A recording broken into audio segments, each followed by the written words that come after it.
This show is brought to you by Safety FM. Surprising actually how much people really still don't understand what we do. People really struggle to have a conversation with a safety professional. It just felt exhaustingly lonely. I think it's a really lonely profession, safety. There's a lot about the little things that are consistently happening in little and often ways. We've got the background of Ukraine and Russia. We've got the issues currently in the Red Sea. Is it COVID issues 2.0 with the supply chain? I'm like, oh my God, new year, perfect time for new view safety, perfect time for this and that, perfect time to throw away the shackles of how you've done things before. New year, new me, new business, new function. And oh my God, it can feel almost overwhelming trying to keep up. Actually, we've made it so hard now for us to fail because the standard of good has become higher and higher and higher and higher. And I feel like I contribute to that sometimes in that we only share the good stuff. I didn't go on LinkedIn last year and say 2023 on paper was a great year, but I've really struggled last year. A lot of people in that kind of 55 plus bracket that are feeling that they've paid a lot of passion tax. And actually they're feeling like that passion isn't rewarded. We know from the census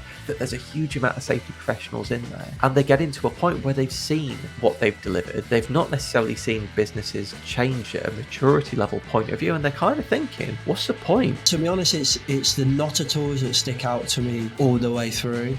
I felt like those people are just trying to kind of reach out. If you come off the back of Christmas into a new job, whatever, but you're coming into the new year and you don't feel in good spirits and optimistic, it's going to be a long year, you know?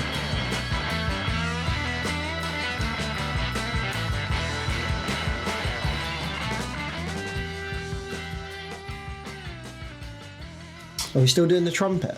I was literally just about to ask that. I have started to reflect on my trumpet. I don't think it's as good as what I initially thought. Because I heard a proper trumpet and was like, oh.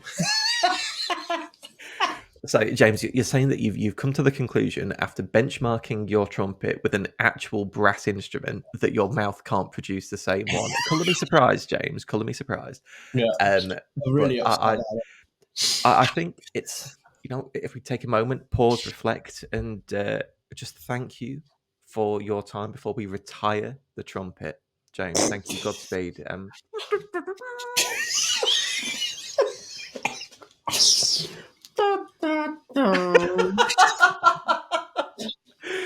I mean, I wasn't going to do it, James. I wasn't going to do it. That's so funny. Well, I think it's always good to start on a laugh because I think today might be a bit of a bummer, the same as the last episode. But hello, everyone, and welcome back to Rebranding Safety Show. Thank you very much for coming on. The aim is to try and get these live, actually, Pete, which we haven't really spoken about, but I think that would be really cool. We've got all of the stuff ready to go. We're doing a LinkedIn Live using the same setup, but I'm doing it for Risk Assessor. And so that's kind of, I'm hoping that's going to go all right. That would actually be the first time I've ever done the live. But after that, I'm kind of thinking we should go live with this show. Yeah. I think it'd be so cool to have people being able to ask questions and stuff. And we can have up to like 10 people in the room as well. So we can even bring people in. Fantastic. If we want to. And then I've even got, which is something I really want to do, I've even got the ability on this roadcast, I think we spoke about this before, to have people call in. Oh, that'd be good. Yeah, so I can give. I'd be a fan of that. I'm a bit concerned about giving my mobile number out publicly, but it's kind of out there anyway. If I'm honest, it's on the website, or it was. But we could technically have people call in and be like, like LBC. Hello, long time listener, first time caller. I like it. I really do. That would be cool. Let's do it. It's all about the engagement, James. Safety is one of the greatest professions for getting people involved. So yeah, I'm here for it. Let's do it. Yeah. Can I throw a slight spanner in the works for this episode though, James? So if I remember right, on our first episode, we have a beautiful brick wall background as part of this with our faces like against it, but I can't see it here today. Is that on purpose? Or it kind of is. So I can turn it on now. I can't find how. Exit full screen. I can change it. This is cool setup. This is. So I've got full flexibility now to be like, boom, there you go. Happy Still days. recording. We can do that whilst we're live as well. I can even put a Amazing. countdown in. It's so cool, this thing is. However, when we are making clips for shorts, the shape of the screen makes it really hard to translate. So basically, when Sherry's turning it into shorts, she has to kind of like redesign. Like she cuts a bit like that, and then brings it out, and then takes the next bit. So if you've got two people talking to each other, it doesn't automatically do it. So when we're using, Gotcha. I don't know, some AI thing, that literally will listen to the whole podcast and take out loads of clips, which is amazing. The thing you sent through, and a friend of mine uses as well, it struggles with the positioning when we have that backup. I'm trying this one for this episode, and then we'll see how it goes. We'll see how it goes. In the business, James, I think you've described a faff, I think it's called, to otherwise edit everything as part of that. For those of you who are quite interested in what James was talking about there, AI kind of extraction of video shorts from a Yeah, long form video, have a look at Opus. So that's that's it. OPUS. If you put kind of Opus clips into Google, you'll find it. Amazing bit of AI tech. When you see the outputs, you'll see that there's a few other content creators using it as well, which is understandable because it's bloody brilliant. Let's be real, James. It's great. It's madness, mate. I mean, it used to take Sherry like a whole day, and if I Yeah. do it, it takes me like 2 days because I don't edit that much anymore. So I'm just slow at it. If Shez does it, it takes her a whole day. She'll probably get maybe like on a good day, like, or a good podcast, you might get like 10, 12, Yeah. 13 kind of clips, but it'll take her a whole day. Opus Clips does it in like 40 minutes of just like, It's amazing. it's just unbelievable. It listens, I it mean, literally takes the length of the content that you upload. So the length of the it content, does it. maybe a couple of extra minutes, and it goes boom, and you're like, whoa. And they're good. They're good clips. So let's say, for example, you are a safety advisor, safety manager, and you think, right, I need to get a short, punchy video about a health and safety topic. It could be, let's say, adverse weather, right at the moment, slips and trips. You record yourself over maybe like a 5-minute video, talking through all the relevant points, working through your script, working through whatever content you're doing. Give it to Opus Clips and say, I want a 30-second punchy extract of something I've said in here. And it will literally extract it, put subtitles in, emphasize the subtitles, and give you the finished piece. And the best part, we're not, oh, geez, I'm saying this, James, like we're sponsored. We're not sponsored. Opus, hear us, sponsor us. We're here for the money. But by the by, if you're a safety professional, you can try it out for free. It's a game changer. Do it, love It's it. Let really us know good. how you find it. It's really it. We should actually do an episode talking about AI. I know we spoke about AI sporadically, but it really hasn't had like a dedicated episode to itself, other than Yeah, back when we had Prakash on. yeah. Let's do it. James, I'm here for it. Yeah, I know you are here for it for sure. But I'd really like to discuss that. I'm using it increasingly, like more every day, just to ask, even just to ask like quick questions instead of like. So the other day I was like, I know there's some research out for this bit, this claim I've just made in a video or literature. Well, I'm working on the new guidebook actually, so I was like, I've seen it before. I've got some notes, but I can't find my notes, and you know what my organisation's like. So I'm like, it's taken me forever to go through it. So I'll Google it. So I was like, but what do I bloody Google? So I put it in Google Bard. I was like, find me some research that states this, and then like corroborate it basically, and like give me the references and all of that stuff. And it found like 6 pieces of research, and 2 of which are the ones that I remember reading previously. So I was like, bloody hell! I start using that more than I use Google now, Yeah. which is No, madness. I get Anyway, you. It's amazing. But we'll pin that one, James, because it's a good one to talk through another time, for yeah, let's sure. talk about the car park. So we had a really kind of morbid discussion last time where we spoke about the growth of the economy essentially being written in blood. Kind of overall, I think a lot of responses back were like, thank you for talking about this, really. So that was nice because I always get nervous when we put something out controversial like that, what Yeah. the response is going to be, whether the witch hunt is coming.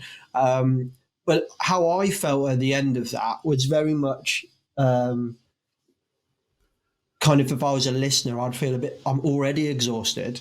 And then I come on here and James and Pete are telling me that what I'm doing is not enough. And that there's so much to do that essentially you can't see the wood for the trees. You're kind of exhausted. You think you're halfway up the mountain only to find out you're like 1/10 up the mountain kind of thing. So what we wanted to probably discuss this week was, we introduced it on the line of, safety professionals, are you okay? Which essentially is what we wanted to discuss. So we asked everyone to do just a simple Microsoft Forms just to work out whether, is that just us that thinks like that, or is everyone kind of feeling like that? And had really good responses, haven't we? Yeah, that we have. I mean, to preface this is not like a scientific study. It's not kind of meant to be statistically significant, anything like that. It's to generate the discussion as part of it and give us kind of if anything, almost a deeper insight that we're able to talk through today. So if you're going to come back to us and say, oh, hang on a sec, what was n equals as part of this? What was your kind of chi-squared as part of that in terms of your relationships between each of the I questions? don't think anyone's going to say that. Just don't. They know what channel they're listening to. It was. We know, Pete. We know. That's fine. For those potentially in the know of statistics, I've done my time with Minitab and SPSS. I don't want to do it again, so I will do everything I can to avoid that. But still, it was a really powerful episode, wasn't it, James? Like, massively powerful episode last week. There's a real challenge in terms of addressing the societal issues that are going on at the moment in health and safety. The big takeaway that hopefully people took who filled in the survey is what we said at the end. You matter. As an individual, you matter. There's so much that can feel outside of our sphere of control, even outside of our sphere of influence, that it can feel deflating, quite almost debilitating in some ways, to think, is my ripple going to make a wave? I'm just one person. Never underestimate the power that you have as an individual to make change and to inspire change. James and I are two people, but even through what we're doing today, what we've done so far, the ripples that we can have are a little stronger because we're just reaching more people. That's fine. Like, there's a podcast, we have the platform. What you might find is that if you, for example, want to make an equal type of change, that just speaking with people, going out to a community meeting, dropping a phone call, sending a LinkedIn message that just says, how you doing? Can I have a chat? See how things are? You might not change the world, but you can absolutely change a world. And that, that's phenomenal. Absolutely phenomenal. Wow. I didn't know you were going to start off on like a big, deep keynote speech. Neither did I, James. I was looking at the notes I'd made, and none of that's on there. So I don't know what to say now. Well, I'll tell you what, how about we start with a simple one? What is today? What's the date today? Well, I didn't even know what it was until you told me, but it's something called Blue Monday. So it's probably best that you describe what that is, because, as I said, I only found out about it like a week ago. Right. So I'm going to explain what it is, and I'll tear it down a little bit. So Blue Monday is, I'm going to say, colloquially described as the most depressing day of the year. Now, it's described as the most depressing day of the year because of a chap called Dr. Dr. Cliff Arnold, who in 2005 produced an equation that sought to identify the most depressing day of the year, and he came up with the third Monday in January. The equation itself is absolute BS. It was produced for the well-known publication Sky Travel back in 2005, a UK-based travel company. And although Dr. Cliff Arnold is described as a psychologist from Cardiff University, someone from The Guardian said that he's a psychologist from Cardiff University in the sense that Dr. Arnold briefly taught some psychology-related evening classes at the university's Adult Education Centre. Apparently, this makes him a Cardiff University psychologist. Using that logic, I'm an Asda manager because I once made one of their staff fetch me a discount chicken. So, the first thing, when you are hearing people talk about, it's a depressing part of the year, it's the saddest day of the year, don't believe everything you hear. It has been a bit discredited as a bit of pseudoscience. That said, it's a pertinent and poignant time to think, how are people doing? What's going on in the world? How are we doing in our profession? And although Blue Monday might be full of crap, I think, James, the key thing is that we're still able to talk about mental health issues, depression, challenges, and solutions at any time of the year. I just think there's an extra insight into that, though, right? In that maybe it's just something that's at the front of my mind at the moment for a couple of reasons. One, I'm going for a little bit of a battle with a company that may have oversold me something that turned out to be nothing, which in my head feels very much like a con. So once you pass me onto a website where they review all these businesses and stuff, and I was like, oh my God, I'm not the only one. Everyone seems to have this problem.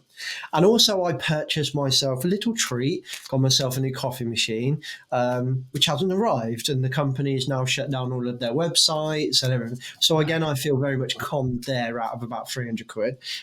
So that's quite upsetting, to the point where I've genuinely found the person, found their address, found them on LinkedIn. I've got some notes, and the notes are called Taken 7, Taken 7, Return of the coffee machine. The coffee machine. So it's kind of dominating my mind. And then at the weekend I watched BitCon, which you referred on to me, which again is very much about a con, right?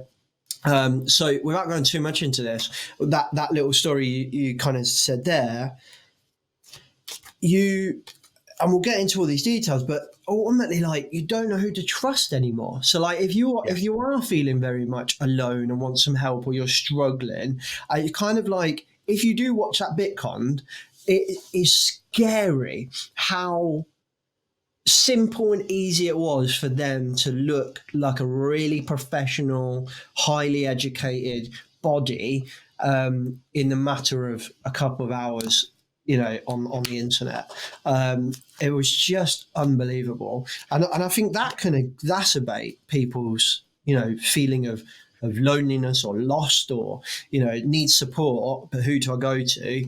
Because it's not cheap. Like, you could go on our website and be like, oh, these guys look all right. You've genuinely got no idea until we turn up and do some work, and then at the end of the project, hopefully you'll go, okay, yeah, fair enough, that was worth some money. But what if you didn't? It's like there's so much at stake nowadays, and it's so hard without putting a lot of time and effort into it. To work out who is, I don't want to say honest, but who is kind of, I don't know, there's a word. Who's inspiring trust, James? Who is inspiring trust, and how are they doing it? Because I think you can inspire trust, but that's what they did on that show. They inspired trust of many people. They did. The integrity of them, though, wasn't great. Yes, integrity is probably the better word, actually. Yeah. It's to take kind of a couple of things that you just said there. First of all, BitCon, it's on Netflix. It's one of the Netflix's own type of thing. It's a fascinating documentary, about an hour and a half long. Really it does seem a little bit like satire at points, but it seems like satire because of how honest the kind of main interviewee is. And the reason that he's so honest is because of, if I'm not mistaken, Double Jeopardy, where in America, if I'm not mistaken, James, you can't be tried for the same criminal infractions once you've gone through the first type of the court bit. Fascinating insight into someone that is a self-confessed scammer that has just literally done some, in their own words, some very shady shit. And very interesting. Most kids they want to grow up and be a fireman. I wanted to be a criminal, and you're just like, what the fuck? Like, who says that? It's mad, absolutely mad. And but we'll take some of the other bits that you've said as well, which I think, James, there's a lot about the little things that are consistently happening. And I say little things, but it's perhaps the exposure to things that are happening in little and often ways. So from a media point of view at the moment, we've got the background of Ukraine and Russia. We've got the issues currently in the Red Sea. I saw a headline the other day crop up and it said, is it COVID issues 2.0 with the supply chain? where they're having to send people around the Suez Canal because of all of the issues in there at the moment. I'm like, oh my God, am I literally just about to go? I'm looking at potentially getting a different second-hand car later on this year. Am I going to just literally have to shell out thousands again and plan for it now? Mental. So you've got all of that side from a society point of view that's going on. And then you've got potentially the challenge is of self comparison through LinkedIn. You've got Sidney Decker's new book that's coming out. You've got all of the safety theory that's still being pushed, saying, it's a new year, perfect time for new view safety, perfect time for this and that, perfect time to throw away the shackles of how you've done things before. New year, new me, new business, new function, new process. You've got a whole bunch of changes in recruitment where people are leaving, going to be starting new jobs. It's a huge time of transition. It's a huge time of transformation.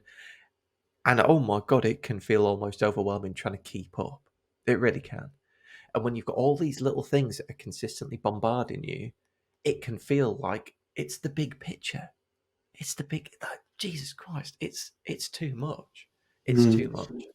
And that was actually reflected in quite a bit of what we've seen in terms of the responses for the survey that we sent out. So what do you reckon, James? How do you feel? Should we get into some of these answers? I think there is. I think someone else did. I was just. This is kind of off topic, so I don't want to stay on this No, go topic for for too long. But interestingly, still a large proportion of like 36 to 64 is like the main that's three brackets on our survey combined into one, but like that's the main one, and then like disproportionately male, 70% male. Yeah. So like still probably a lot more. I think there is definitely I see it from LinkedIn and a definite increase in diversity since when I started the profession, but still kind of shows potentially a little bit more work to be done there. Youth, Yeah. like young side, 18 to 25. And look, this is only our survey, so I'm not saying there's only one 18-year-old in safety, but ultimately a bit of an insight in that, it's a bit of an insight that only one person 18 to 25. So that maybe a topic for us to car park and talk about later on another episode. But that's something that popped out to me. Construction is definitely the biggest dominant area on this survey. Just to kind of introduce, I suppose, the type of people, the person that has completed this, and majority of people are in Great Britain, with a couple. Is that Northern Ireland? Yeah, Northern Ireland or the Republic that's of it. Yeah. Ireland. And then after that, I think maybe we just, unless you got anything to say on those introductory kind of type of person, what would you call it? Profile. I'm happy to just kind of go into the questions and start picking bits out. Yeah, I think so. Let's do it. Let's do it. It's as I said at the start, it's not statistically significant, but I think there's going to be some really important bits that we'll be able to pick out as part of this. So let's kind of get into it first of all. Can I ask you a question, Peter, real quick? Did you do it? Did you do say it? again? Did you complete it? Did I? I feel like I did, but I can't now remember exactly what I put down. I feel like I did. Yeah, because I suppose when you're making it, like everyone should know. Shout out to Peter; he put this together. You'd know if I'd put it together, it would be one spelt wrong. There'd only be 3 questions. But I suppose when you're doing it and doing it and doing it, you kind of feel like you've done it, but you've not actually done it. I'd be interested. I was just interested to see if you did it. Yeah, well, I'll tell you what. No matter what, James, I'll kind of give like a few sort of like insights into a couple of bits while we're going through. So, a couple of quick things. The vast majority of occupation groups that responded were actually in construction. So we had pretty much, if we think about kind of like the responses, about a third had come back and said that they were from construction as part of this. It's quite interesting to see the different sort of groups of people that do respond, but I think it goes construction, consultancy, and then manufacturing are kind of the top 3 that have responded as part of this. But we've had a huge range of different occupation groups respond. some of them don't have enough to kind of be able to do a lot of insights into. If people are interested, I'll try and bring together a bit of a LinkedIn carousel actually on this, James, after this That'd be cool. episode, and we'll put that out and kind of get a bit of a conversation going in the comments as well. The questions, I'll be completely honest. James. The first part of the survey, which is more about the feelings, is a bit inspired by the 1 million lives check-in Hmm. type of bit. I kind of looked at some of the questions on there and thought, actually, these look pretty good, but I'd quite like to see a slightly different edge to it. There's an element there that, from a language and semantics point of view, are you actually asking something that's significantly different? There is a kind of a discussion in there for another time. But fundamentally, it's trying to really understand the subjectivity behind how are people feeling. What's kind of driving us from that side. So the first question we wanted to know was, over the last month, I have felt in good spirits and optimistic. And it went from not at all, sometimes, less than half the month, more than half the month, and most of the month. And actually, looking at it, James, the majority of people say that for most of the month, they felt in good spirits and optimistic, which is Yep. great, like really Yep. good. A bit of context, this had finished on the 15th of January. The last month does also include Christmas. So to be honest with you, I'm quite happy to see that even in the context of Christmas and the New Year, actually, yeah, the general positivity is pretty high. Pretty high. Mm. What are your thoughts in terms of the split? Because we've got kind of the majority of people said most of the month. Then the next one is less than half the month, then more than half the month, then sometimes they're not at all. The not at all stands out to me. Like there's two Yeah. people have put that. Or was it two? Oh, sorry, I'm looking at the wrong one. Hang on. So we've got 11% have said Sorry, yeah. not at all here. Yeah. So four people put they don't feel in good spirits and optimistic. And to be honest, it's the not at alls that stick out to me all the way through. Like they're low Yeah. numbers on most of them. They are low numbers, but I feel that like I don't know. I felt like those people were just trying to kind of reach out and just say, do you know what I mean? Like if you come off the back of Christmas into a new job, or not a new job, sorry, into your job, maybe even a new job, whatever. But you're coming into the new year and you don't feel in good spirits and optimistic. It's going to be a long year, you know. So that just kind Yeah. of stuck out at me a lot. And then you got five people then put sometimes, say sometimes over the last month I felt that they're good spirits and optimistic. I don't know, just I was five. That's nine people that generally over the month are quite often not feeling very optimistic and in good spirits. I totally agree. And looking at kind of some of the sort of information on there, if we take those four people, actually nearly all of them have put the either not at all or sometimes for all of the questions as part of Oh that, right, which okay. indicates it's actually quite a bit of a pattern. Um, two of those are from the public sector, and three of them are in 46 to 55 Oh, in as what? part of Sorry, that. three of them. 46 to 55 Right. as an age range. So these people that are predominantly advisor level, that have potentially been employed for quite some time as part of it.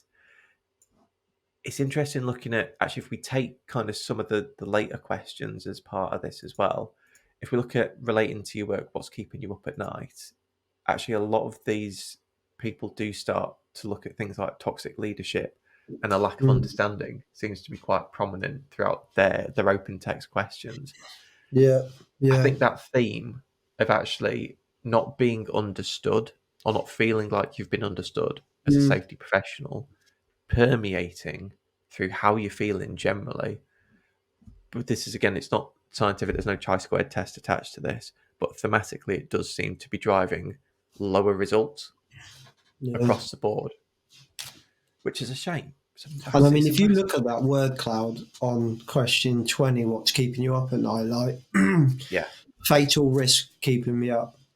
But in the same box, and obviously it's not the same person, but fatal risk keeping me up at night, as well as budget restrictions.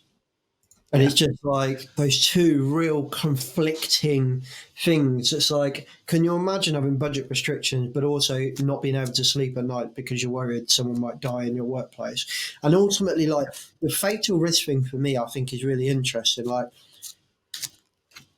and I'm not saying we're the only profession that has this. I think any profession has their own form of this. But ultimately, if a life is lost at work, the entire business, if you're a safety professional within a business, the entire business kind of just turns and looks at the safety department and just kind of says, what do we do?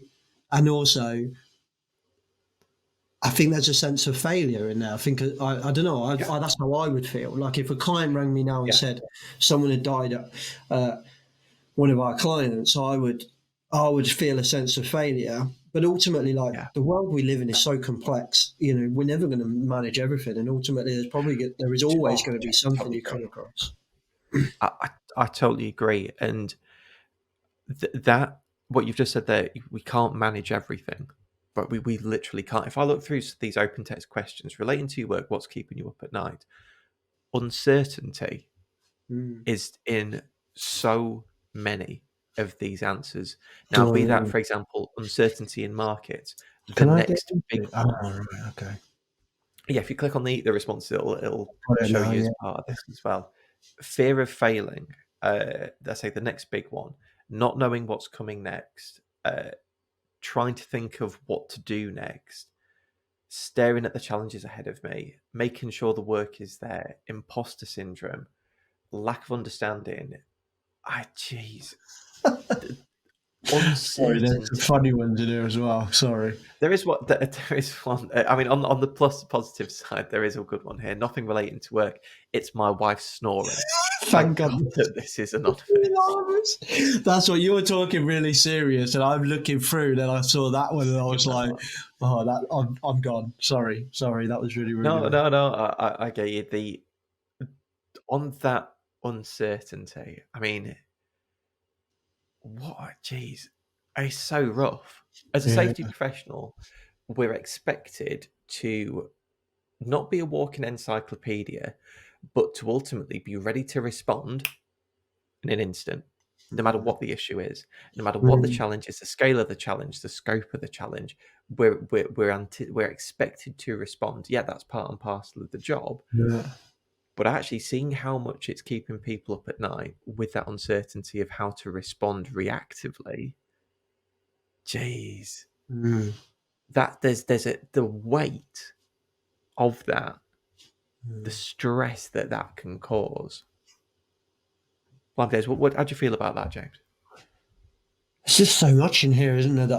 So much in here that I relate to as well. Like, okay, yep, felt that. Yep, feeling that. Yep, felt that. Yep, feeling that Yeah, kind of thing. There's one that sticks out here: the potential burnout of colleagues in a startup working all hours to get a product out the door. So this person is not worried, is not being kept up about themselves. They're being kept up, they're taking on the weight of everyone else in this startup. Like I'm worried that they're all working too hard and that's keeping them up. That to me is like, what a lovely person ultimately, but ultimately you're going to crack under the weight of your own empathy in a way. Because if that business gets bigger and bigger and bigger, and all of a sudden you become, 700 employees, and you've still got that beautiful empathetic kind of approach. And yeah, I don't know if empathy is the right word I'm using no, I now. think it is. I think it is. I Right. think absolutely, yeah. But like, if you still got that beautiful kind of personality, which is amazing, but like sometimes you do kind of have to be a bit selfish at the same time. Yeah. And then there's a similar one that I just read. Yeah, a workload incomplete task is thinking of ideas on how to improve engagement, health and safety, and my own development. That literally sounds like me. So I get into bed and my brain is just like, oh, here's all the shit you forgot to do today. Oh, and here's some cool ideas that we can do tomorrow. Oh, and here's some other problems to worry about. Kind of like your brain just kind of takes that second when you've relaxed and you've switched off to then go Yeah. and unload everything. So you start thinking of everything. I mean, Yeah. my solution was get some sleeping headphones so that I just escape into a different world. But there's a lot in here that I can really relate to, but I don't know. I just feel like, do you know? Do you know what? I don't know. This might be controversial, right? But the thing that's sticking out to me, right, is that if I go on LinkedIn now, I feel like everyone's trying to be my coach.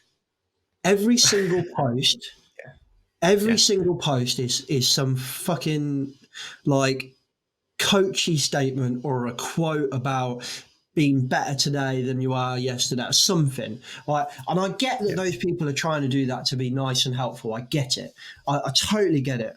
I think there's an unintended consequence, though, to all of that kind of coachy stuff, in that actually what you feel like, if you're these people, you're struggling to sleep, you're getting kept up by all of these things, and you go on there, you don't read that statement and go, yeah, that's true. What you do is you look at that person who's the coach and say, God, they're doing their job and they're having time to come on here and coach me. They're so much better than me. Like, I don't need LinkedIn to be a coach. I need LinkedIn to be what it used to be, which was a community where we all talk to each other, we share problems, we help each other. I don't need every single person to be my bloody coach every time I turn LinkedIn on. That's been on my mind for a very long time. I needed to get it off my chest, and it felt like the right moment, okay? If that's off topic, I apologise, but that's kind of what was coming to mind as I was reading them. I don't think it is off topic at all, James. When I think about what's the main platform that's used for professionals to speak to each other, it's LinkedIn. Like, it is LinkedIn. LinkedIn is the only good platform, and I'm using good perhaps in inverted commas here because it's all we've got, to properly get far-reaching, wide engagement with other safety professionals. Yeah. In some respect, I've had to take a step back from LinkedIn, James, because it feels almost overwhelming Yeah. to see people that are doing, like, on the surface of it, really well. It's Yep. really tough. I had the same issue coming out of uni and seeing a lot of my friends on Instagram who were like going on loads of holidays and doing all this and that, and I'm just like, Jesus wept. I'm eating pot noodles and I have to eat at work because I can't afford to eat at home. Like, it's really tough. Yeah. Really, really tough to see that comparison. That was in the And past, right? now, You're not eating pot yeah, noodles no, now. I'm not eating pot noodles. No, that's fine. Just to Not now, clarify, James. everyone's No, like, fuck me, Jamie paying Pete. Shit. Come on, James. It's super noodles now. Jeez. But yeah, no, it's hard because you feel, especially I think generationally, moving from seeing comparisons on Instagram and seeing all of this kind of social media fantastic stuff over Facebook to Instagram to TikTok, to see all the amazing people doing that, and then to go on LinkedIn and just being like, Jesus Christ, I'm a failure, because it's hard not to compare yourself. Yeah, But it when I is. look at these questions that have been answered from the open text bit, and I look at something as simple as sleep. So, over the last month, my sleep has made me feel rested, restored, and ready for the day. Yeah. And you've got 2/3 of answers and not saying more than half the month or most of the month. So, Yeah. less than 50% of a month, less than 15 days out of a month, you've got 2/3 of people, seven of which, so sorry, 7%, but seven people. So, what that's, geez, quick maths here, like 30%, like just under 30% or so, are saying not at all. Mm-hmm. If you Not hover even over getting, it, it like, gives you the percentage. oh yeah, no, it does. Oh geez, well, sorry, 19%. not 30, 20%. Yeah, 19%. Sorry, 19%, my math not is at terrible. all. God, your maths is terrible. 19%.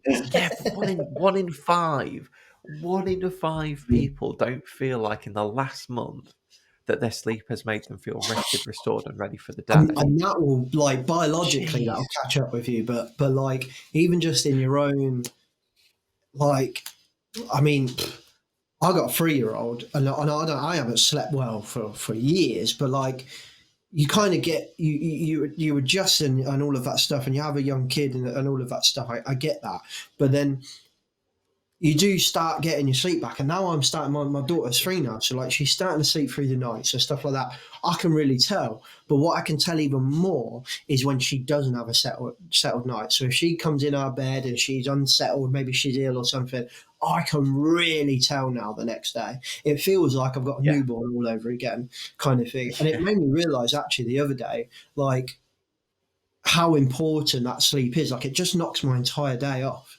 So now we've got Yeah. like what 2/3, like you say, feeling like that more than half the month. Like, and how Yeah. long's that go on for? Like, if that's not child related, like a temporary thing. Granted, your partner might be snoring your head off, but ultimately, if that's not like a temporary thing, if that goes on for a long time, it's going to take a big toll. And then you go to work and you got toxic leadership or never-ending to-do list or something else or whatever it is, or just a normal safety professional crushed under the weight of responsibility. Yeah. It's just madness. It is. You mentioned before about empathy. Right? As a profession, I think health and safety professionals is a big generalization here. Health and safety professionals are naturally empathetic. We want to help people. We go into the function, the job, the roles to either prevent injury or ill health and or promote or enhance health at the same time. Right? It's a profession that is underpinned by that desire to help fundamentally through and through. But I think that often comes at the expense of ourselves. If I think about how many health and safety professionals that, let's take something really simple, James, development, when they don't have time, other than trying to do basic bits of CPD that they can now get from just sitting on a 1 hour session, right, for something and wiggling the mouse to make sure that they get the certificate at the end of it, just sort of like clocking in, clocking out, doing emails, doing bits and bobs. I don't think a lot of health and safety professionals feel like they can prioritize themselves, that they can prioritize their development, that they can prioritize even just their well-being, because they feel like it comes at the expense of helping the business, helping the team, helping deliver on the expectations that they've been hired for. Yeah. It's So then you do and it that at home. Then you do it at home instead, right? And then it comes at the expense of being a good mum or a good dad or a good husband or a good wife or good yeah partner, boyfriend, whatever. It comes at the expense of something. Like I've probably come to realize over the years, like everything in life is a trade-off. If you're doing something, there's something you're not doing. yeah So then you go onto LinkedIn and this is where this gets really hard, right? Because you want people to share their success. Like if your New Year's resolution last year was to read 500 books and you did it, like you want to shout from the rooftops. And actually, I think most people in my LinkedIn community would really want to support you and celebrate that win, right? But if my New Year's resolution was to read 100 books and I failed and I only read 50, and then I see that somebody read 500 books, and this is a real simple example just because I needed something simple to explain it, you feel a failure. So this is where this gets really hard now, because people need to celebrate, but ultimately celebration in front of someone who's struggling becomes exacerbation for that person who's struggling, if that kind of makes sense. it does. And that celebration of success is something I think safety professionals struggle with. I mean, if I look at there were 2 sections to this survey. The first question I say was focused on feelings, and the second section was kind of like a self-directed self-reflection type of exercise. So we had 22 people answer the next set of questions. So the first one was kind of like tick all that apply, right? And it was almost kind of reflective statements, such as, for example, I've set myself goals to achieve. I understand what things I need to have in order to achieve success. I have easy access to those things in order to achieve success. The questions, the statements that were not agreed with the most, right? So bear in mind, 22 people, only 4 people said, I praise myself when I complete a task. 4 people said, I have a defined schedule of when I will undertake my development. Yeah. 4 people said, I have a benchmark which I'm basing my personal development against. Yeah. that does not scream to me a profession that has either the capacity to prioritize themselves, but to only see 4 people out of 22 that would praise themselves when they complete a task. I'm not saying that we should give ourselves participation medals. I'm not saying that we should have that level of devaluing success. But blimey days, in everything that we've just talked about there, about how it feels a bit overwhelming, about how it feels like there's this never-ending battle for delivering on expectations, I do wonder if not taking a step back and just thinking, bloody hell, I've done a good job today, is actually having a profound negative impact on how we feel about ourselves and how we are able to rationalize managing our work and managing that workload, and even just being able to say, actually, hang on a second, as a professional, I don't feel like I should celebrate this, and actually have a conversation with the line manager to think, why not? Actually, as a team, as someone in a team member, fundamentally, be that at an executive level, be that at kind of a director level, be it kind of if you're an advisor, a manager, you still will have a line manager.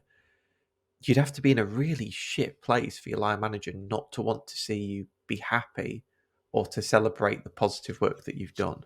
Yeah. But we just don't talk about it. Yeah.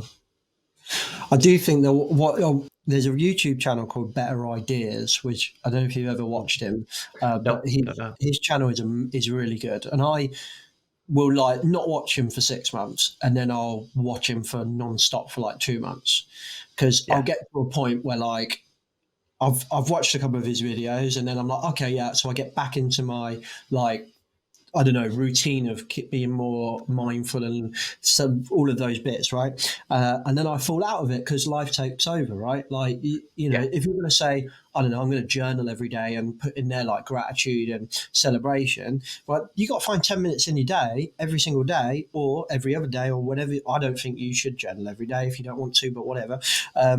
It becomes hard, right? But one of his videos, which have lost count of how many times I have watched is called How to Get Out of a Rut Quickly. Right, Because I okay. often find I fall into ruts. Like my brain goes in like peaks and troughs. I'm like highs and lows. There's no in between in a way. So I will end up getting in, sometimes staying in a prolonged period of just being grumpy and not celebrating those things, and like get overwhelmed by loads of stuff and anything. And when I get into that rut, I always watch video. And there's one thing that I think I've found myself doing consistently now, which is celebrating all the little things. So less celebrating the big things. Like the big things happen, and I think automatically the big things feel comfortable to celebrate, and you do celebrate them. So if you just passed your diploma, you probably do go out to the pub naturally, or get a takeaway, or whatever it is that you can tell I celebrate with food and drink. But like whatever it is to celebrate, that's kind of what you do, right? But what we don't do is celebrate the little things. So it's a really good simple example of what I will do. If I've been to the gym on the day and I'll allow myself to have a chocolate bar or something like that, and it's not about like I don't know what everyone else's brains are like, but mine is very much extreme. So if I'm like right, I'm either fitness or fatness, right? Is like a running joke I have at the gym. They're like the two things I have. So if I'm in fitness mode, no chocolate, no beers, but it doesn't work. So I just go on the wagon, off the wagon, on the wagon, off the wagon. But actually, if you just find that kind of like no, I've been to the gym actually, so I can have a kebab tonight. Or I've been to the gym, I can have a Snickers or something. Those little celebrations, I think, are really, really important. I don't think we celebrate the little things well enough. Do you think that the reason that we don't celebrate the little things, though, is partly related to how we set boundaries, limits, or kind of our own self expectations? Like, Yeah. if we do we challenge ourselves enough, maybe, to say, am I celebrating the little? Am I doing enough to make me feel good about this? Am I doing enough that links to my own kind of values, my own kind of beliefs behind it? Well, like good is expected, right? Like I can't remember. Oh, I can't remember. James, yes. Yes, no, yeah. Literally, so I'm going to jump in for a second, right? Because safety is a profession and a job and a function that's defined by the absence of things going wrong. Mm, Good is zero. Standard, right? yeah. In the sense that, like, you're at the status quo, right? Things are Mm, just ticking over, not zero harm, but like, you just things are at status quo. mm, Then things are good. And actually, when you spend every day celebrating nothing going wrong, yeah. or I get not a bit celebrating fucking going wrong, monotonous and boring, right? Just feeling like, whoa, nothing happened today. Crack open a beer. yeah, maybe that's it. But Maybe also that's it. in life and in general work, good is expected. You think how like Yeah, most reward systems work in work is beyond. So where the good is expected thing came from was an old boss of mine, right? So it had like a like an appraisal or a 1-to-1, right? yeah, And I kind of challenged him where it was kind of like I was always hit this good marker. So you'd have like middle of the road, and then you would have like good, and then you would have exceeds expectations or something. And my yeah, bonus or yeah, whatever, or a pay rise would always sit in exceed expectation. And it gets to the point where it'd be like, okay, I'm always sitting in this good. I never exceed the expectations. Like, can we start to draw some clear framework on like where the fucking exceed expectations framework line is? yes, And we ended up having this big conversation, and he said this one line where he went ultimately, James, right? Good is expected, and I was like, oh, that's interesting. And I don't think I really pondered on it enough at the time, but as I kind of gone through life, it's kind of like the negative sticks out so much because good is expected, right? So a good yeah, standard of everything that we do is expected of us. So we don't celebrate the little things because it's expected of us. So like me and Sherry have this conversation. I don't know whether this is a good comparison, so it might not be, but me and Sherry have this conversation. I'm a morning person and she's not a mm, morning person, right? So she struggles to get up in the morning, but I don't struggle to get up in the morning. Typically, sometimes I'm lying, but typically I'm wide awake at like 6 and I'm up and about. So that is kind of celebrated within society. That's what everyone talks about. If you need to be successful, like get up at 4, like, and hustle culture. by the time you're up at 9, I've already finished a whole working day. Whoa! And just like fuck off, right? And I get up early, and I still think those people can fuck off, right? Yeah, But that's kind of celebrated. So now what's happened is that's accepted as society as good. So now if you don't get up early, ultimately it becomes not good. So you just having a yeah, different circadian, that rhythm thing, right? yeah, yeah, yeah, Than what's socially kind of celebrated, which has been celebrated for so long it becomes good, then now every day you wake up and you've already failed. yeah. So like this good is expected thing is just like actually we've made it so hard now for us to fail because the standard of good has become higher and higher and higher and higher. Everyone's got a side hustle, everyone's doing this, everyone's doing that. Everyone's got really interesting hobbies, and they've also got kids, and they're on Instagram, and they've got this, and just like fucking hell, the standard of good now is just whoa. And I feel like I contribute to that sometimes in that we've done a lot at Risk Fluent and Rebranding Safety, and we only celebrate, we only share the good stuff. Like I didn't go on LinkedIn last year and say, actually, guys, 2023 on paper was a great year, but I've really fucking struggled last year. Like found it really, really hard. It was probably the hardest year of my entire life. I couldn't tell you why. I couldn't put a finger on it because when I tell people about it, they're like, what? But this, and I'm like, yeah, but that, but yeah, that's on paper. It's amazing, but in my head, it just wasn't. I don't put that on LinkedIn because if I put that on LinkedIn, a customer might go, "Look at hell, I'm going to work with him. Jesus, sounds depressing. She's not doing very well." So I understand why we don't, but I'm stuck in it. I'm saying a lot of words here, not really making a lot of sense. But ultimately, I'm No, no, worried that the standard for good is really high. We never say when we're kind of struggling or we need help. We probably don't have enough private communities for us to do that. I like what Safe Tribe are doing. It's kind of what we tried to do with the network and all of that. I think they're all really clever little groups, and I think they'll help. But I feel like people don't really have a space where they can go and celebrate agree. or ask for help. I totally agree. There's at a professional level, we've got an issue, right, with this. It is really challenging to talk about big issues that happen in work. So if you, for example, have had quite a significant near miss or you've had a significant hazard, unless you know someone to a good enough level who isn't a competitor that you can reach out to and say, Yeah. we've had this issue.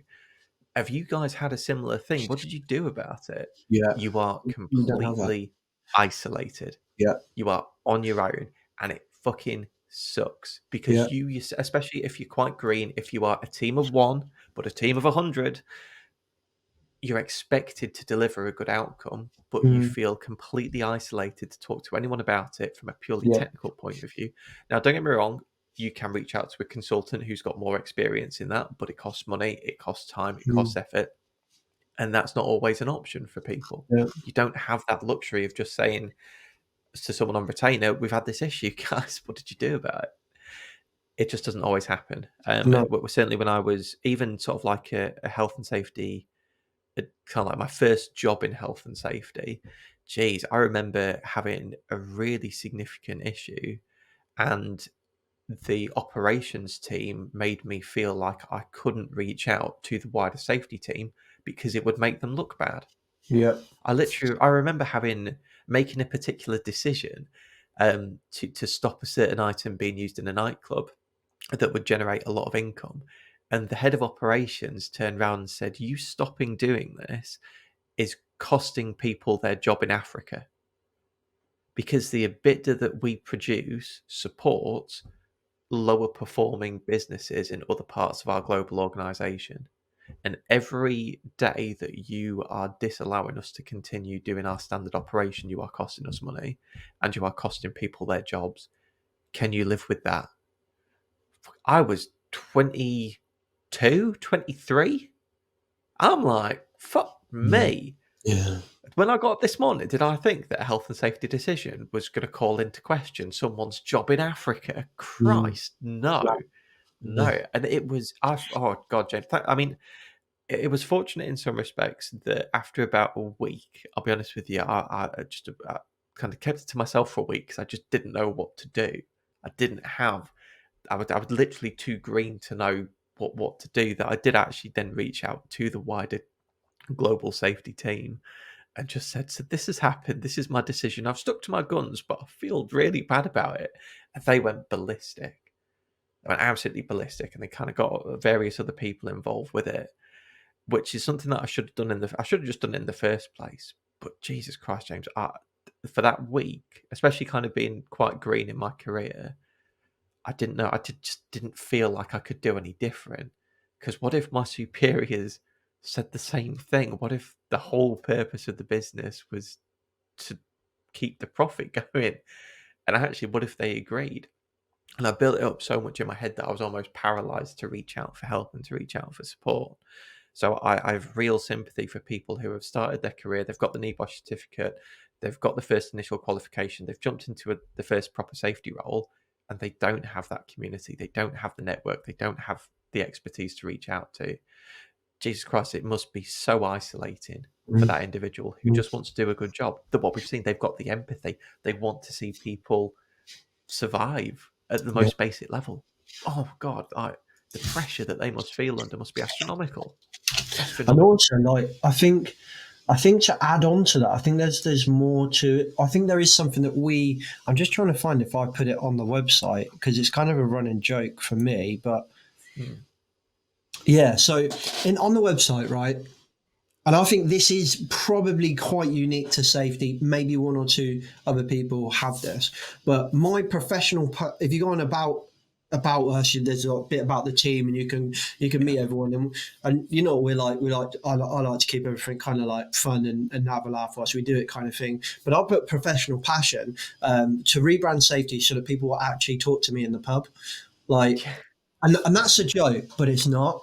It's not a joke. Never a true word spoken in jest. My mother-in-law always says to me, but that she's right on that point for sure. Is that if you're a builder and you have a bad day, like my mates are all traders, right? So if my mate Adam has a bad day, everyone can relate to what his bad day is like. And everyone can at least relate enough to have a conversation. No one asks me about my work if they're not in safety. No one.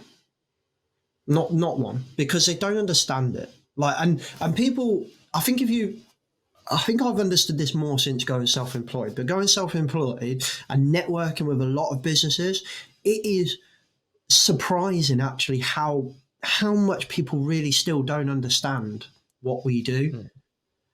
and that to the point where they can't entertain a conversation about it. They don't Yeah. know what to talk about, and so people really struggle to have a conversation with safety professional. So now, not only are you alone in your profession, you're alone in your job. Also, none of your mates can relate to what you do, so you can't go to the pub and chat with them either. And it's, I don't know, I'm just speaking from my own feelings now, I suppose, is that I can relate to that. Like, that is one of the reasons I started Rebranding Safety, was because it just felt exhaustingly lonely. I think it's a Mm. really lonely profession, safety. Yeah, I agree. I completely agree. There was an article that I did a couple of years ago now for IOSH where I literally said the same thing. It can feel incredibly isolating. It can feel very lonely. In theory, we're never alone when we're in safety because we've got the safety professionals. But to the point that we've just been talking about, if the networks don't exist, if you're not having the kind of the ability to even have the conversation and even just chat about stuff, you're still going Mm. to feel isolated. You're still Yeah, going to feel isolated behind it. So yeah, communities and networks are so important for just kind of bridging those gaps, kind of get feeling potentially even just less overwhelmed because you give yourself a benchmark, you give yourself a comparison. Yes, mm, comparison can be the thief of joy. Yes, nothing is going to be exactly the same, but even just being able to talk to someone who's gone through something similar in safety yeah, is going to be useful. mm, I mean, I was having another look just through some of these yeah, sort of as well. questions behind stuff, and when we kind of look at how do people feel about what they do for a job? I mean, we had 13 responses I'm that literally reading through them now as well. and there's some really positive. People talk about the passion that they have. It's really confusing actually, because if you like, the first half of the survey kind of paints a really negative picture, but then on the second half of the survey, question 15, I'm happy and fulfilled in my job. Mm. Um, Happy is 45%, fulfilled is 35%. Yeah, there was multiple boxes, so you could tick, for example, happy and fulfilled. You could do happy and unfulfilled. You could actually, even if you Right, wanted okay. to, tick happy and unhappy at the same time. So you didn't just have to tick one, if that makes sense. You could tick kind of quite a few. There's a big like difference there in that, granted, I know we lost a few people, they didn't do the second half, but ultimately still the numbers are disproportionately in happy and fulfilled there. And then you go into how do people feel about their job. Yeah, uh, Overwhelmingly it is like love it, love the people, wouldn't do anything else. absolutely. It's really positive. That have responded, at least in this survey, despite how they might be feeling from a workload point of view or in terms of some of the negativity that we've seen before about themselves, are still really positive about the profession, about the job itself. Like, they do feel really positive toward it in terms of broadly how it makes them feel. I think there is something though that might well become a bigger factor over the next 5 years, especially for larger employers. Have you heard of passion tax before? No. So, a passion tax is effectively you, as a professional or a member of staff, will deliver discretionary effort. So, discretionary effort is above and beyond expectations, right? Yeah, It could be simple things like, for example, you organize a Christmas quiz in work, through to the fact that you might spend an extra half an hour at the end of every day beyond your standard 9 to 5 doing an extra bit of work yeah. because you want to do it. You want to give that effort as part of it. And the passion tax basically says that after doing this for so long, the discretionary effort isn't recognized, it's not rewarded, and you effectively get exploited for being the person that delivers discretionary effort because they are so passionate about what they do. Personally, from kind of what again, albeit anecdotal research that I've done, there's a lot of people in that kind of 55 plus bracket that are feeling that they've paid a lot of passion tax. And actually, they're feeling like that passion isn't rewarded, that the Mm. tax element of the passion tax is too much. And actually, those people that are in that 55 plus bracket are reaching the end of their career. We know from the census that there's a huge amount of safety professionals in there. And they're getting to a point where they've seen what they've delivered. They've not necessarily seen businesses change at a maturity level point of view. And they're kind of thinking, what's the point? Why am I killing myself? Why am I half killing myself? Why am I not Yeah. getting sleep Yeah. every half of the month for a business that doesn't care about me for how much I care about it? Mm. And at that point, these individuals are thinking, I'm not going to stay in this business. Hell, I might not even stay in the career. Hell, I might not even stay with my professional body because what the hell's the point? Why should I? Mhm. Why should I? So for those employers that are thinking, right, we know that we've got a bit of sort of changeover at this time of the year. We know that we've got a bit of an aging workforce. Think very carefully about how your staff are paying the passion tax, those long-termers that have provided the stability within your teams. Are they being treated the way that they need to be treated to stay? Because I'll be honest with you, James, my prediction for 2024, a lot of them are going to be thinking, screw this, I've done enough. I'm going to find something else. And I think by the end of this year, we'll see a lot of people in that 55 plus bracket think, I'm done with safety. I'm Mm. just done. And that's not Really? meant to sound negative, but looking at the census data, thinking about, for example, some of the things that we've seen in this survey response for that age bracket as well, I think employers should be focused on it. That it should be on their radar of flight risks. But what are we? What is a profession not doing right then? That demonstrates. So there's a question in here. So Mm. So, how do you feel about your job? It's part of a bigger purpose. It can get frustrating when others don't see the value of H&S or would rather do a generic system for for a third of the price and then leave it on the shelf. It isn't just about compliance; it's about business growth and sustainable business growth. HS might not save money in quotations, but it certainly can stop a waste of money. Yeah. Whoever that person is very much aligned with how we try to promote safety with our customers, be it big global transformational projects or like small partnerships with like tiny 5 people businesses. At the core of it, it's about what we're doing should contribute to the success of the operations. The excellence of that operations is what Absolutely. we're trying to achieve here. But that brand, that perception is not out there, and it very much is still this kind of tick the box paperwork. And I know that people will be like, no, it's not. It's the policeman thing's kind of gone, and that it's not. Like it still exists, particularly in construction, and Yeah. we've got overwhelming amount of people from construction on this survey, and a good amount of people who are like really bummed out by what they're doing. Yeah. And I just think that like maybe our professional bodies, plural, have a lot more to do here to change that brand. And Mm. I just don't see any more effort other than from individuals to I really totally try agree. and change that perception. I totally agree.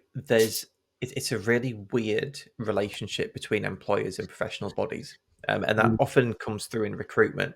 So, how many times, James, have you seen a job advert that says we desire someone who is now Cert IOSH moving to chartered status, or we want someone on that professional journey? Recently, or like all the time, like Just a very generalized type yeah, of it's thing. a standard, yeah. Yeah, pretty standard, right? How many of those organizations do we think, when the individual actually joins it, will say, right, we said that we desired you to be on this professional journey. Here's a development plan that'll help you get there. Let's work it out together. How many of them do you think follow up with that straight away? Yeah, yeah, Probably quite. definitely. This is a gross generalization here, but in my own experience, very few, very few. Yeah. And then when we think, right, okay, well, let's look at it from the complete picture. How do the professional bodies then say, right, how are we supporting employers to then deliver on the expectations that they've set out in their recruitment process Mm. for retention and success of candidates? Yeah, Even fewer still, right? I'm yeah, going to bet. So, at a very base level, if we look, right, how can we potentially fix this? We need better development that prioritizes the individuals that have been hired from a retention and success point of view. We need professional bodies across the board in health and safety to deliver more support for employers on actually what does development, retention, and success look like in the context of professional growth. I think we need to see more employers give flexibility to health and safety departments.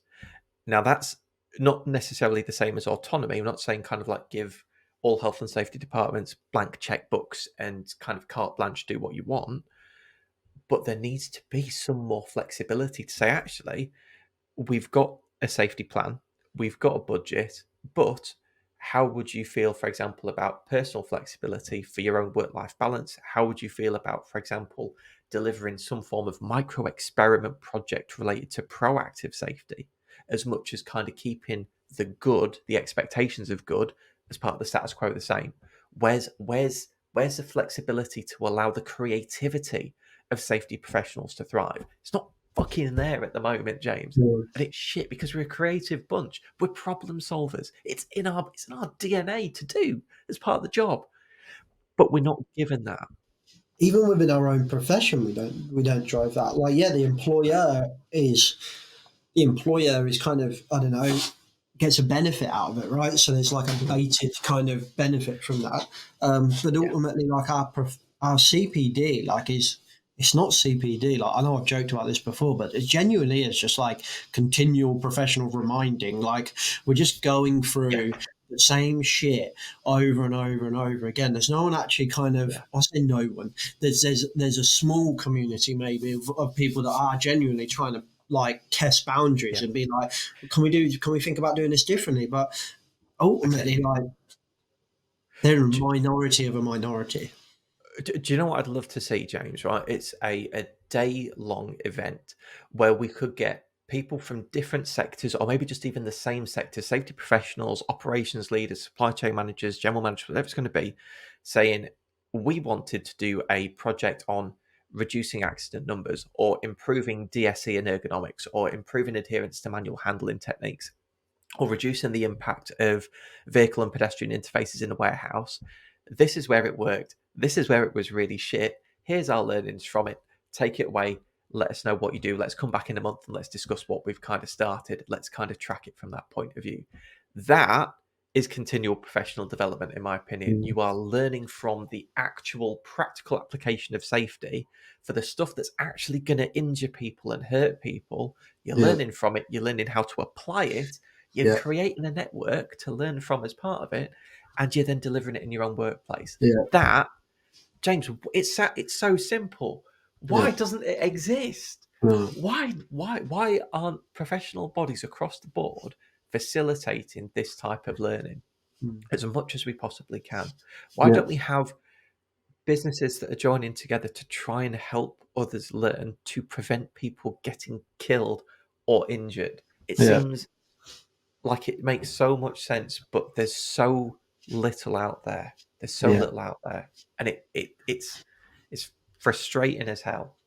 Ultimately, as Frustrating well, as what I hell. would add is that from my experience of running the network, and then also just kind of talking to Amy briefly from Safe Tribe, and I don't want to talk for her, so I'm talking more from my experience. Not sure the profession as a collective is either in the financial position to be part of a community, because ultimately, like, I know people may not understand, but like, the amount of work that goes into running a membership like that, like a community like Yeah. Safe Tribe or like the network, is surprisingly a lot of work. Oh, And I totally believe it. and those people, those platforms, the apps, the web pages, all of this stuff, that even just transferring payments cost money. Like, all of this stuff costs money and time and effort from those people running those things. So there has to be a charge for these things. Now, if the people running it can try and find a way to subsidize that charge, great. And I think the prices that Amy has is just amazing. Like, how she gets those prices that low, I do not know. But like, ultimately, like, I think it's a bargain, the Safe Tribe, and it's a great place to go and get a bit of support and maybe build stronger Totally agree. relationships. I'm still relatively new in the community, so I'm not 100% sure on like that, but ultimately, like, from what I experienced when we were in the network and previously called Project Militum, like it was amazing. It was amazing. People paid a good chunk of money for that. And I think that people hopefully got some value from it, from what they threw back to us. But my vibe is that the profession don't value it, or they think that they don't value it, or they haven't got the money to value it. I don't know. Probably a combination of the both. But ultimately, like we did used to get compared to, well, why would I do that? I got IOSH and double RSF. This is different. This is about proper development. Yeah, but no one's asking me to do that. I just need a certificate from this webinar. So there is that kind of like, we think they need it, but do they actually want it? So I think that they do. There is. I can't. I don't know if I can mention the name of it because I'm not. I'm not going to. But there's one group in the food manufacturing side of the business, or in the business, sorry, in the industry and the profession, who get together at a director level in Chatham House rules to talk through events and issues that have happened and kind of what the challenges were that they found and then what they kind of did as part of it.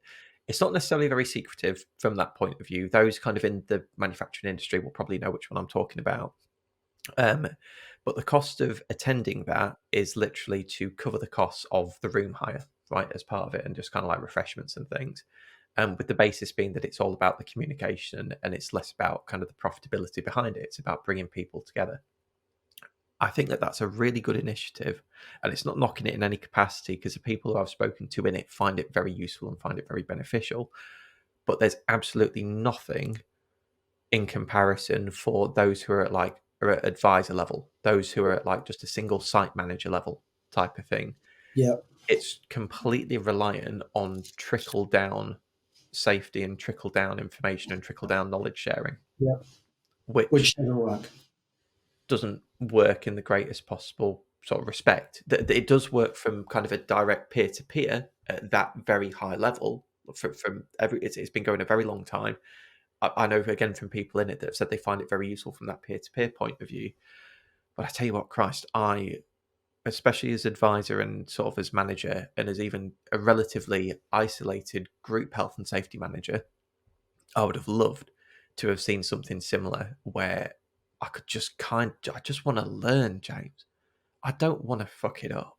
I don't want to miss out on something. I don't want to have to wait for the next kind of, this is no disrespect to Barber here, but a legal update from Barber or a legal update from a local branch meeting in a health and safety profession with a legal update to tell me something about a case. Like, I want to find out what's happened in the industry the month or the 2 months before that actually might happen to me, that might actually have more of a direct impact. So, James, I'd love to know what people listening to this think. Like, would they want to see something similar? Would they want to have, like, be a part of something where they can actually learn from events that have happened? Yeah. I think it happens in aviation, doesn't it? Aviation's got quite a good They've got near-miss a register. open reporting system. I don't know. That's probably about as much as I know. That kind of sounds like what you're talking about. So they have an All right. open reporting system, and then pretty much everything is quite openly managed through there. But it's probably more like a self-regulating system. They're definitely better at learning, and from looking from the outside in, they seem to be better at learning. I wouldn't, from talking to a few people, I wouldn't say they're probably on the pedestal as much as what people put them on there, but still they are country mile ahead of everyone else. Well, I tell you what, let's do a little bit of, if you don't mind, James, a call to action, right, for people that are listening to this. If you've heard this part of the conversation, you've thought, yes, I want to know and I want to learn from events that have happened within my relative industry, be that, for example, food manufacturing, construction, agriculture, whatever it's going to be. I just want to know what's happened. What did they do about it? What were the good things? What were the bad things? And actually, a little bit of a brainstorm to how it could be applied in my workplace. Let us know. Drop us a message. I think people will want to know, but the big question here would be, do people want to share? Because I tried to do this in my before I went to consulting. I was in a trade association, and this was exactly what we were trying to do. So I wanted to set up an industry-wide reporting system that we could all report into, and all learn from and share those learnings.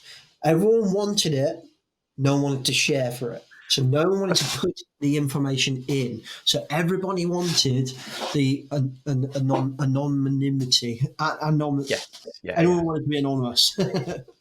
So let's look at it a slightly different lens then, if we could.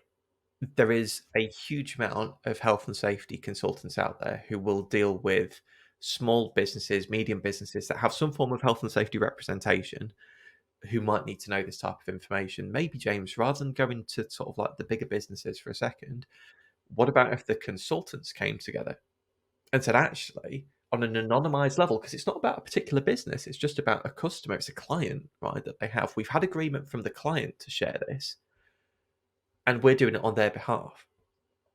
And actually, that gives the consultants who are very much in the know the freedom to share and to be able to talk about it in an anonymized way rather than having to go to individual employers directly. Maybe, Jane, maybe we've been looking at it in the wrong lens. Maybe that's what we need to do. As a consultant network, we need to come together to learn from each other. And then by doing that, we might find that the actual direct employers get more involved. That could work. In theory, I Okay. think that sounds like it could work. I feel like, James, I'm giving myself some work to do this year. You haven't got enough time for that. Neither of us have. That's a good idea, but like fuck are either of us doing it. Right. Anything else we want to touch on? I'm just whizzing through it. I'm having a quick look kind of through. I mean, we've covered potentially some of like the big ones, which is we've covered kind of sleep. We've covered about kind of the feelings of optimism in good spirits. We've talked a bit about fulfillment. We've talked a bit about being happy. We've talked through the challenges that exist relative to things like uncertainty, about isolation, loneliness, workload, empathy, a lack of prioritization of ourselves and our own kind of ambitions and desires. We've talked through how we can do more to celebrate the wins that we have as a profession, as an individual, beyond, for example, those that are expected good, but also those that are just the expected good. We can praise ourselves for just doing a good job. That's it. We Expected absolutely good, can. maybe expected, but it's still good. Still good. It's It's still still good. good. Yeah. Absolutely is. We've talked about the power of networks, communities, finding peer to peer support, no matter what your level is, be it advisor, manager, group manager, director, whatever it's going to be from that point of view. We've talked through some of the challenges between each of the individual occupational groups, construction, manufacturing. We've given some examples of how it felt to be young and in the profession and being a bit green and being a bit nervous about reaching out for help. And we've really finished here with a good call to action for people that would like to know more about actual issues and events that are technically happening, that are associated with technical health and safety topics, the challenges about sharing that, but also a potential solution for how us as a consultant network can come together and deliver something for the greater good of the profession. It's been a hell of an episode, James. We've covered loads. It's been a bit of a. I can't remember what we said in the beginning. If I'm impressed that you remembered all of that. I was kind of like, what we spoke about? No, I really enjoyed that survey. Thank you very much for everyone who completed Thank it. you. Yeah. Looking at the average time, people spent a good like nearly 10 minutes on average doing this. So I really appreciate not everyone has 10 minutes in a day to do anything, let alone come and do something like this. So I really, really appreciate it. I do think that there is something we should do with it. I don't know what it is, but if there's some way we can publicize it. With obviously it's all anonymous, so there's nothing that no one's. But if we could take this and maybe try and raise some awareness and provoke some action, that would be cool. But I don't quite know what that is. We'll ponder on that a little bit more. I think a carousel would probably be a good start on LinkedIn, but then we'll ponder on that a little bit more. But thank you very much, everyone, for joining in. And at some point we'll make these live, but. Considering if you notice the cut halfway through, Pete had a little bit of an interruption, so maybe live's not the answer. We'll find out. We'll see how it goes. We'll see how it goes. But James, thank you as well. As much as kind of, I really appreciate everyone filling in the survey, but thank you just for your insights and sharing what you have. I think you've covered so many wonderful points there that will resonate absolutely resonate with people across the profession. So I appreciate you both advocating for those individuals and raising the challenges that you have done. It's really important, James. Massively important. No, I just think that, like, I don't know, we're all dogs going through a puddle, and sometimes you're a small dog, and I don't know what the analogy was, but yeah, you know what I mean. Some dogs get covered in mud and go through a puddle, some don't. But that YouTube channel I mentioned, Better Ideas, is really good. It's one of my favourites. That helps me a lot. Helps me a hell of a lot. A couple of others. I'll probably say more of his original content, but Ali Abdul, his original productivity stuff is amazing, and that really helped me kind of when I struggle with overwhelm of all the things I need to do, come back to like just being efficient with my time and productive. So his original content is really good. I'm trying to think of other people. There's someone, Thomas Frank. He mostly targets his stuff at students, but there's a lot of good productivity stuff on there. I just find people in here, there's a lot of people talking about their to-dos and overwhelm and stuff like that. You know, I have spent years going through working out what's the best way to stay productive and stay on top of things when you've got so much going on. And those few channels have helped me. There's a lot more out there, but they're just the ones that come to mind. But thank you, Pete, for your insights, and thank you for putting the survey together as well. Like, I know that took you a good hour or so. So thank you very much for that, mate. And I appreciate your insights and putting it together. I appreciate all 37 people that have done this survey, and I look forward to the next episode. Likewise, mate. Sounds good. Right. Enjoy yourself. Stay safe, everyone. See you soon.